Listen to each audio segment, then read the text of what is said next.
क्या चीन खुफिया तौर पर ईरान को जदीद हथियार दे रहा है? क्या मशरिक़ वस्ता में एक नई ताकत का तवाज़ुन बनने जा रहा है? और आखिर अमेरिकी सदर डोनाल्ड ट्रंप ने चीन को खुलेआम खबरदार क्यों किया है?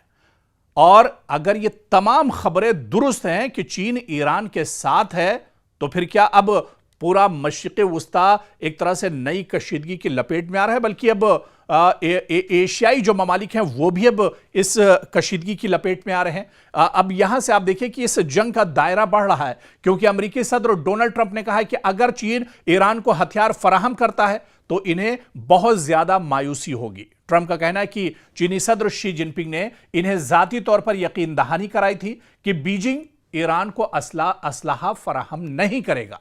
लेकिन जो रिपोर्टें गश्त कर रही हैं, इससे पहले जो रिपोर्ट हमने बनाई और डिटेल में आपको बताया कि मैन पैड्स अब चीन ईरान को दरअसल देने वाला है और इस पर तकरीबन जो डील है वो भी ईरान के साथ हो चुकी है। तो ये एक अमेरिका के लिए बहुत बड़ा झटका होगा और इसी वजह से अब अमेरिकी सदर डोनाल्ड ट्रंप का इस पर बयान भी आ रहा है। और यह बयान ऐसे वक्त में आया है जब बाज मीडिया रिपोर्ट्स में दावा किया गया है कि ईरान को बहुत जल्द ही चीन के तैयार करदा सैकड़ों शोल्डर फायर्ड मिसाइल मिल सकते हैं और ये वो हल्के लेकिन इंतहाई खतरनाक मिसाइल होते हैं जिन्हें एक शख्स अपने कंधे पर रखकर फायर कर सकता है। और ये हेलीकॉप्टर, ड्रोन्स और कम बुलंदी पर यानी नीचे सतह पर जो परवाज करने वाले तैयारों के लिए ये बहुत बड़ा खतरा समझे जाते हैं। और अगर ईरान को वाकई इस नौयत के जदीद हथियार मिलते हैं तो इसकी दिफाई सलाहियत में नुमाया इजाफा होगा। ईरान कहीं ना कहीं एक तरह से मैदान में और मजबूत हो जाएगा और यही वजह है कि अमेरिका इस पूरे मामले पर गहरी नजर रखे हुए है।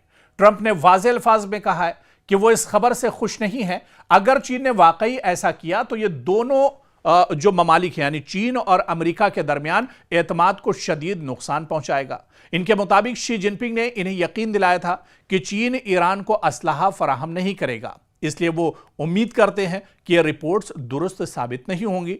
दूसरी तरफ चीन का मौकफ यह रहा है कि वो मशरिक़ वस्ता में कशीदगी कम करने का ख्वाह है और तमाम फरीकों से मुज़ाकरात की हिमायत करता है। ताहम बीजिंग ने इन ताज़ा रिपोर्ट्स पर बाज़ाब्ता तौर पर कोई वाज़ेह तबसरा नहीं किया है। लेकिन इतना जरूर है कि यह मामला सिर्फ अमेरिका और चीन तक महदूद नहीं है। अगर ईरान को जदीद हथियार मिलते हैं तो इजराइल, खलीजी ममालिक और अमेरिका के लिए नई सिक्योरिटी तशवीश पैदा हो सकती है मशरिक़ वस्ता में। दूसरी जानिब ईरान का मौकफ है कि उसे अपनी दिफाई सलाहियत मजबूत करने का यानी अपनी सिक्योरिटी और अपनी हिफाजत का मुकम्मल हक हासिल है, ख़ासतौर पर ऐसे वक्त में जब पूरे खित्ते में मुसलसल कशीदगी और फौजी दबाव मौजूद है। उधर जो एक्सपर्ट्स हैं और माहिरीन हैं, इनका मानना है कि अगर ये इत्तलात दुरुस्त साबित हुई तो अमेरिका और चीन के ताल्लुकात जो पहले ही तिजारत को लेकर, ट्रेड को लेकर, टेक्नोलॉजी और ताइवान जैसे मामलात पर कशीदा है पहले से ही, मजीद पेचीदा हो जाएंगे। यानी जो चीन और अमेरिका के ताल्लुकात हैं और ज्यादा खराब हो सकते हैं। अगर चीन और ईरान के दरमियान ये डील हो जाती है, चीन ईरान को असलहा फराहम करता है, तो फिर हालात अमेरिका और चीन के दरमियान भी बिगड़ जाएंगे और इसके साथ साथ मशरिक़ वस्ता में असलहे की नई दौड़ भी शुरू होने का खदशा दरअसल पैदा हो रहा है। और इसी वजह से अमेरिका परेशान है, डोनाल्ड ट्रंप परेशान है कि यह डील किसी तरह से न होने पाए। लेकिन आने वाले दिनों में चीन का रुख क्या होगा, यह दरअसल बहुत दिलचस्प होने वाला है। अगर बुहैरे अहमर में जहाज महफूज न रहे तो सिर्फ मशरिक़ वस्ता ही नहीं बल्कि पूरी दुनिया की तिजारत हिलकर रह जाएगी। तेल महंगा हो सकता है, सप्लाई चेन मुतासिर हो सकती है और आलमी मईशत को अरबों डॉलर का नुकसान हो सकता है।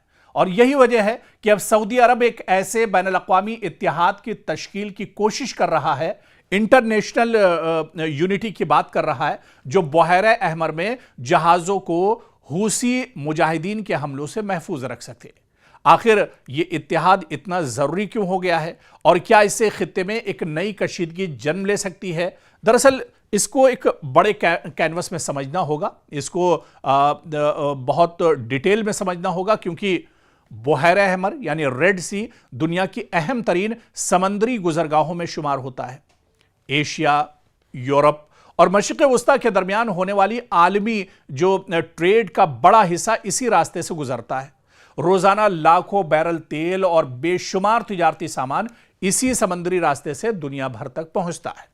लेकिन गुज़िश्ता कई बरसों से यमन के हूसी लड़ाकों की जानिब से बुहैरे अहमर में तिजारती जहाज़ों पर मिसाइल, ड्रोन और दीगर हमलों ने इस रास्ते को गैर महफूज बना दिया है। हूसियों का कहना है कि वो गजा जंग के तनाजुर में इजराइल या इससे वाबस्ता जहाज़ों को निशाना बनाता है। ताहम इन हमलों की जद में कई दूसरे ममालिक के तिजारती जहाज़ भी आ चुके हैं।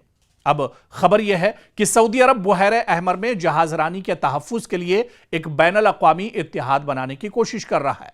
रॉयटर्स के मुताबिक सऊदी हुकाम मुख्तलिफ ममालिक से बातचीत कर रहे हैं ताकि एक ऐसा मुश्तरका निज़ाम बनाया जा सके जो इस अहम समंदरी रास्ते को महफूज रख सके, क्योंकि अब धड़कनें सऊदी अरब की भी बढ़ने लगी हैं। सऊदी अरब पर भी अब तेल की किल्लत एक तरह से हो सकती है अगर रेड सी को हूसी लड़ाके अगर पूरी तरह सील कर देते हैं। इस इत्तिहाद का मकसद सिर्फ फौजी कार्रवाई नहीं बल्कि मालूमात का तबादला भी होगा, मुश्तरका निगरानी, बहरी गश्त और जरूरत पड़ने पर हमलों का फौरी जवाब देना भी हो सकता है।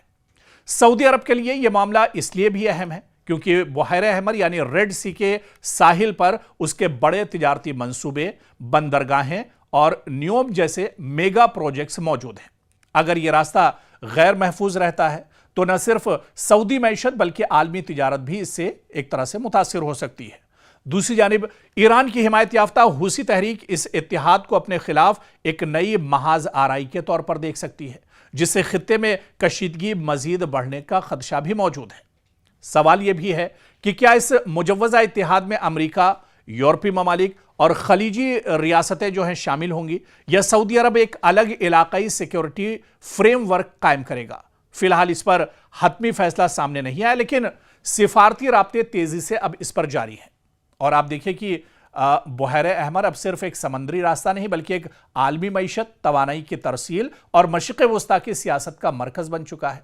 अगर सऊदी अरब वाकई एक मौसर बैनुल अक़वामी इत्तिहाद कायम करने में कामयाब हो जाता है तो जहाजरानी को तहफ़्फ़ुज़ मिल सकता है, लेकिन साथ ही खित्ते में ताकत के तवाज़ुन और ईरान हूसी महाज के साथ कशीदगी में भी इजाफा हो सकता है। अब आने वाले दिनों में यह पेशरफ्त मशरिक़ वस्ता की सियासत का एक अहम मोड़ साबित होगी और क्या सऊदी अरब का यह इत्तिहाद वाकई में मजबूत होगा, इसका असर दूसरे ममालिक पर पड़ेगा या दूसरे ममालिक सऊदी अरब के साथ जुड़ेंगे। आने वाले दिनों में यह देखना अहम होगा। बहुत दिलचस्प होगा कि क्या सऊदी अरब को इस बड़े इशू पर दूसरे ममालिक का साथ मिलता है या नहीं।